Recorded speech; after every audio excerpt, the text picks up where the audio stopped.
Hello there guys and welcome to PlanetBeerTV, where we are kicking off Verdant Month. So as some of you may remember, at the end of November last year, me and some of the team went down to the Verdant Brewery and Tap Room in Penryn in Cornwall. While we were down there, we had some really great conversations and we came away with a bucket load of great content. And we thought that instead of whacking it all into one massive video for you to watch through, that we'd break it up into more manageable chunks and then release throughout January, which as we know is a pretty dry and boring month. And this also coincides with the release of a certain Verdant Dipper putty.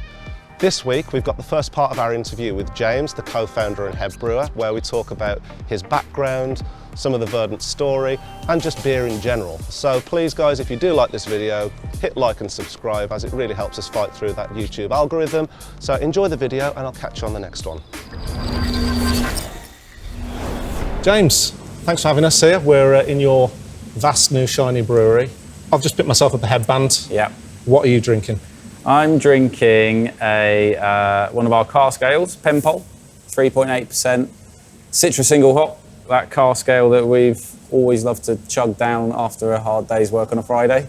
It seems to have been more of like a concerted effort this year to kind of push more into cask, it seems. Yeah, definitely. So last year we kind of approached lagers as a bit of a test space for us. We had 2 dedicated tanks just to basically learn how to make very good lager.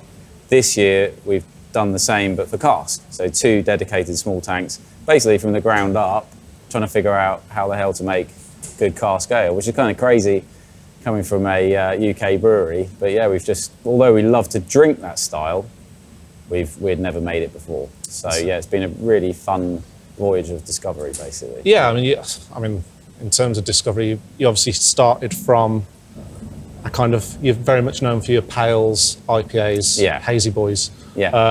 Tell us about the kind of origin of Verdant, how it all came about. Yeah, okay. So personally speaking, my interest in beer and hops sort of started maybe around 1999, 2000, traveling and backpacking in New Zealand, drinking beers by a brewery out there called Max, drinking Max Gold, for example.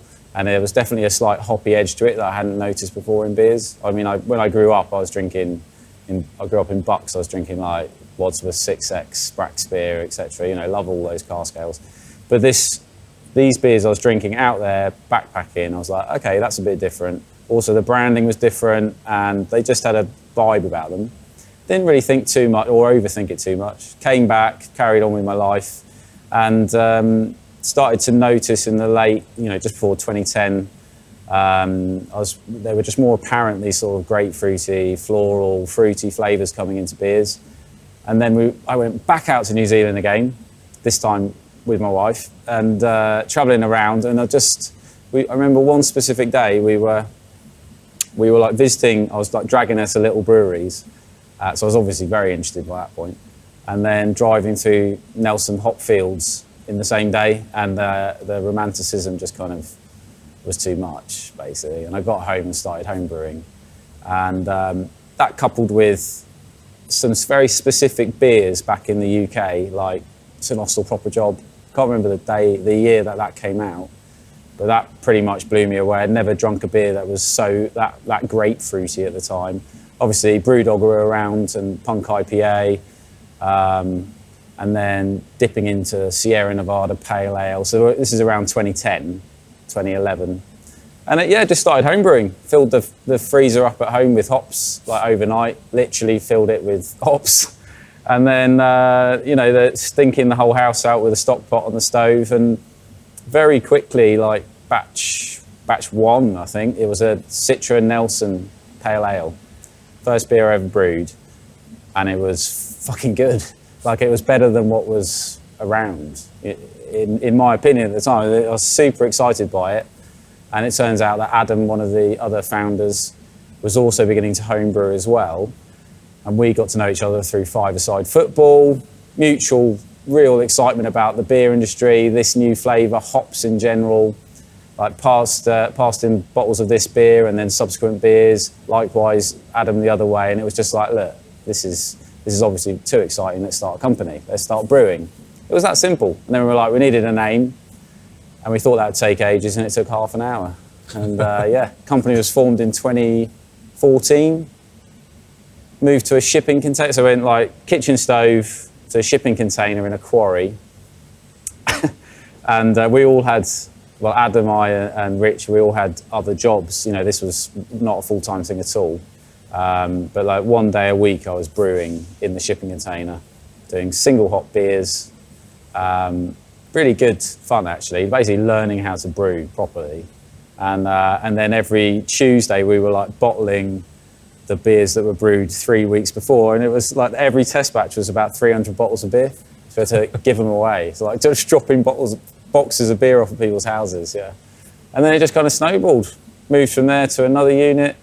Started selling beer, 12 kegs a week, like really low levels, and it was headband and light bulb, headband mainly actually. That recipe's not really changed at all over the years. And headband was going to a small bar in Bristol, a bar in Belfast, and a bar in London. Like those 12 kegs just went like that every week. And then we obviously couldn't make enough, we were only making 12 kegs. But there was a bit of a hype about it straight away, and then we had to upscale.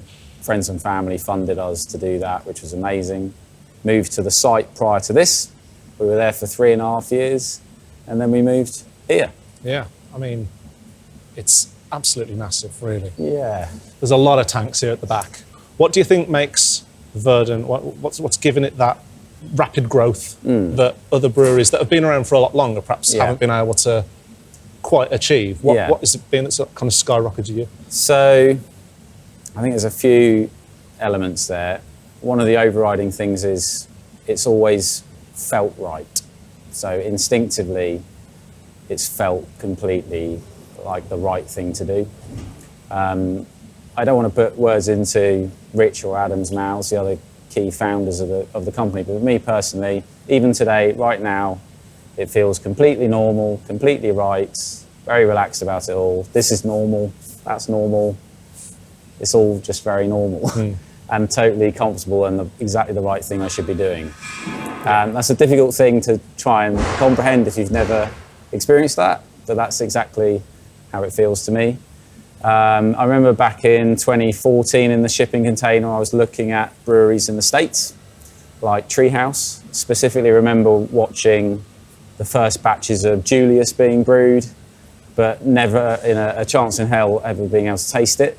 You know, so, and then similarly, I was looking at, who else at the time, Trillium were beginning to get going, Hill Farmstead, all those sorts of breweries. And I was just like, I'm never going to be able to drink those beers. That was kind of before there was beer trading and all of that. I'd been to America once at the time, to New York on an art trip, you know, so I wasn't going to dive out there and get beers. I just thought, I'm just going to try and write a recipe or write multiple recipes to achieve what I think those beers are achieving. So I basically interpreted the beers 4,000 miles away or 5,000 miles away.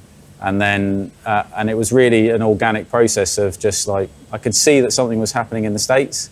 I could see there was a craft scene over here. You know, Cloudwater were on the go with like V1, Dipper at the time, Brewdog were on the go, Magic Rock, etc. But they were all very West Coast focused. And I could just see this other thing was really building, and it was about to come across like a massive wave across the Atlantic. And I wanted to drink those beers. Yeah. So in order to drink them, we just made them. If you can't get hold of them, just make them. That's exactly what happened. So, yeah, I mean, you've got a very specific quality and taste to the beers, I think, which I think is probably one of the reasons why they do stand out in the market, which is pretty saturated. I mean, there's a lot of beer out there. What is it from a kind of perhaps recipe point? Obviously, you've got Verdant yeast. Yeah. But what else is it that perhaps makes yours a cut above? We don't really... I don't think I've ever been restricted on, like by the sales team, restricted on how much of something I can put into the recipe sheet. So hops are really expensive. Malts becoming more and more expensive. But I've got free reign, basically. So I don't hold back. If I think that the Whirlpool should be hopped at 10 grams per litre, then the Whirlpool's hopped at 10 grams per litre. If I think dry hop should be 25 grams per litre, it's 25 grams per litre. You know, it's like the focus is on the end product. It's not on whether the customers are going to buy it or not on a price point. It's like a true blind faith in people will buy it because they want to be smashed around the face with flavour. No, absolutely. And that's it. That was going to be my next question, actually, not about being smashed around the face, but with flavour. Yeah, with flavour. But the boring, I suppose, the monetary side of it. Yeah. Obviously, making those decisions where you're like, I'm going to whack shitloads of recipe in that. But does the cost really impact that much? Like, do you end up passing that on? It's got to be marginal. Yeah, I mean, at the moment, it's very pertinent, obviously. Cost of living crisis. All our raw ingredients have got shot up loads. Malt next year is, anywhere between 30 to 50, maybe 30 to 60% higher. Energy costs, buying in CO2, that's gone through the roof. The exchange rate for buying US hops, you name it, everything's gone up. But you, as a business, you have to kind of decide what costs you have to pass on in order to remain a profitable business, and what costs you're prepared to suck up. Everyone does that. Although I do feel like maybe energy companies, some of the suppliers, maybe just like, I'm not sure how many of the costs they're sucking up. It kind of feels like they just whack it all over. And it's for us and the consumer to kind of play that balancing act game. No, definitely. There's something I was reading the other day saying that due to like kind of the warmer winter that we're due to have and the fact that everyone's been stockpiling energy in the countries, the actual cost of gas could actually end up being zero. Yeah. We won't see that. No. No, we won't. No, it's crazy, isn't it? It's quite nice actually that you mentioned like St. Austell. Because I think it's quite easy for beer fans, beer geeks, as they kind of head off into craft beer and perhaps think, I'm staying away from the more macro-y sort of stuff. Yeah. It's easy for them to kind of just think, I see it everywhere, so it's not good anymore. Yeah. I think I've got a lot of time for St. Austell. I think the quality of their output is pretty amazing. And they're independent. They're like a true regional brewery. That's a pretty amazing thing to do. And if I'm in a pub and there's proper job on and it's tasting good, I'll drink it all night if I could. I think it's a great beer. If the beer's good, the beer's good. Yeah, that's it. Absolutely. Thing is, though, I don't think I've ever had a good Heineken. Don't think I've ever had a good Carlsberg. I don't think that's made to be good, is it? It's made to just be quantity. Exactly.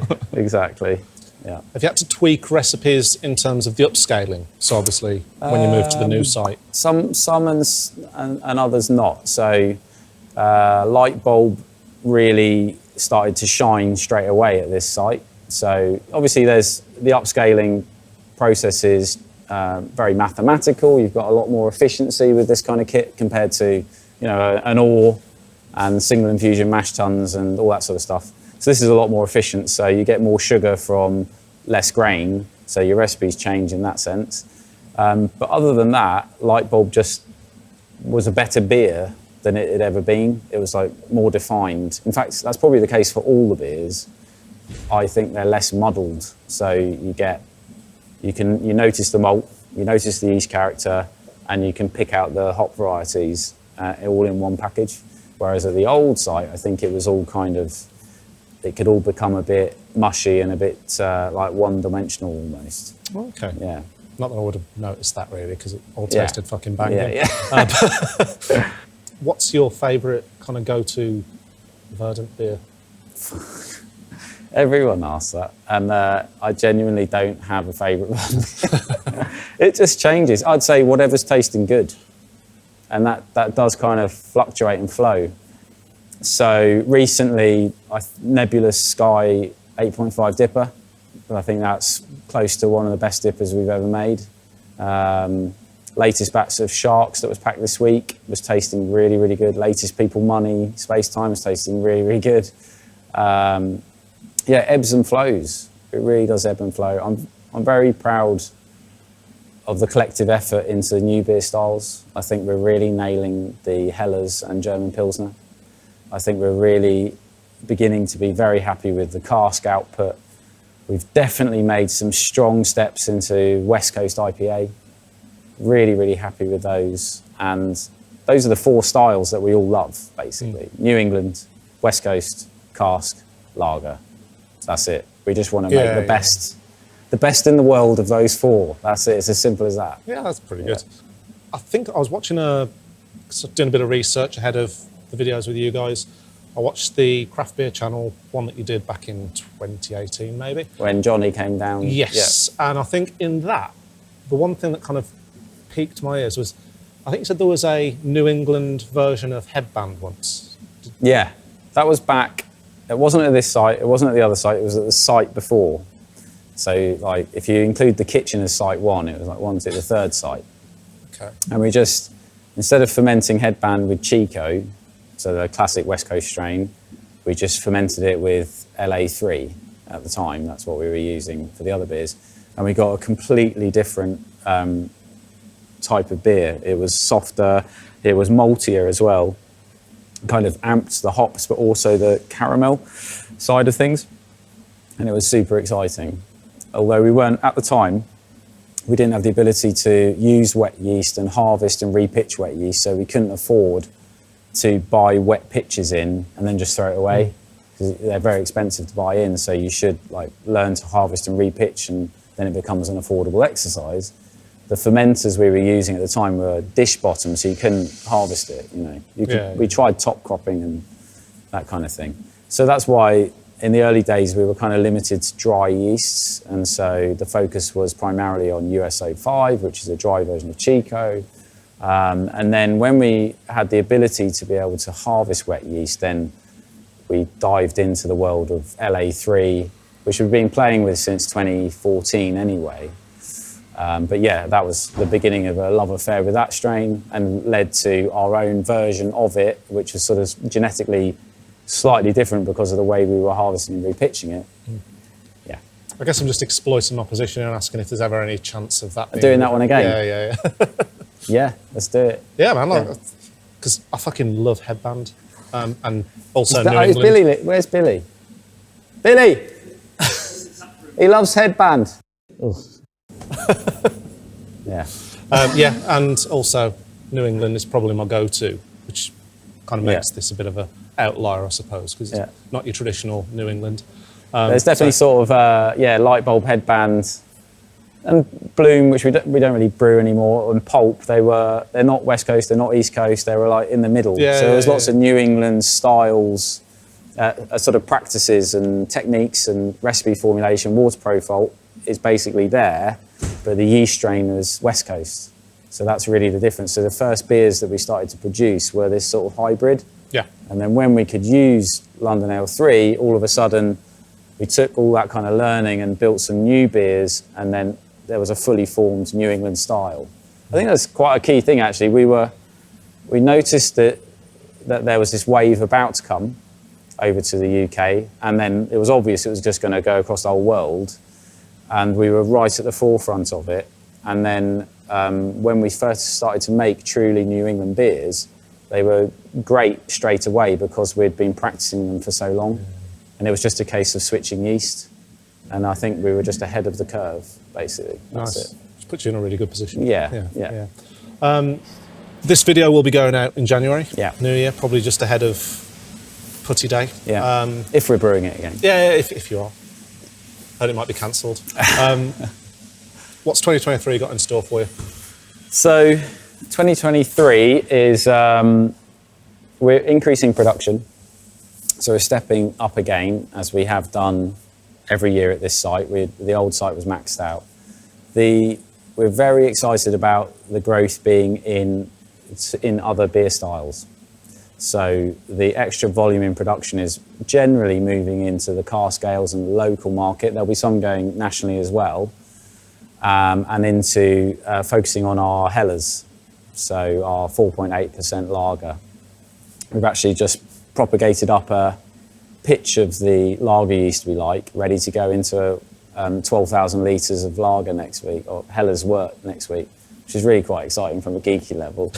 And West Coast IPAs, factoring some more of those in, probably smaller batches. But like I mentioned earlier, it's about really nailing those 4 styles of beer.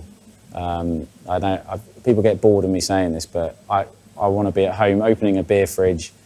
It's got those 4 styles of beer, maybe not casks, you want to go to a pub and drink that, but if I want a West Coast IPA and I reach for a really, really top-notch one, it says Verdant on the label. I want a New England one, I want one of the best in the world, it says Verdant on the label. And if I want a really good lager, it says Verdant on the label. That's it. Is there potentially different styles of lager that you're going to go into? Well, we do currently do a German Pilsner and a Helles. We're going to be focusing mainly on the Helles next year. That's not to say that we won't be able to sling smaller batches of different lager styles, because we absolutely love lager here. So we've done a fest beer recently. We did a really lovely Dunkel last year, and there's obviously the Pilsner as well. We've done a dry hopped Pilsner with Braybrook, I think, and one with Utopian. So there's scope for all of that. We do kind of run out of tanks though. So, yeah. But handily, there's room for another row, so you never know. Well, we'll look forward to coming down and seeing that, I guess. Yeah. Thanks for your time today. Yeah, no worries. And cheers. Nice. Cool. Drink Verdant.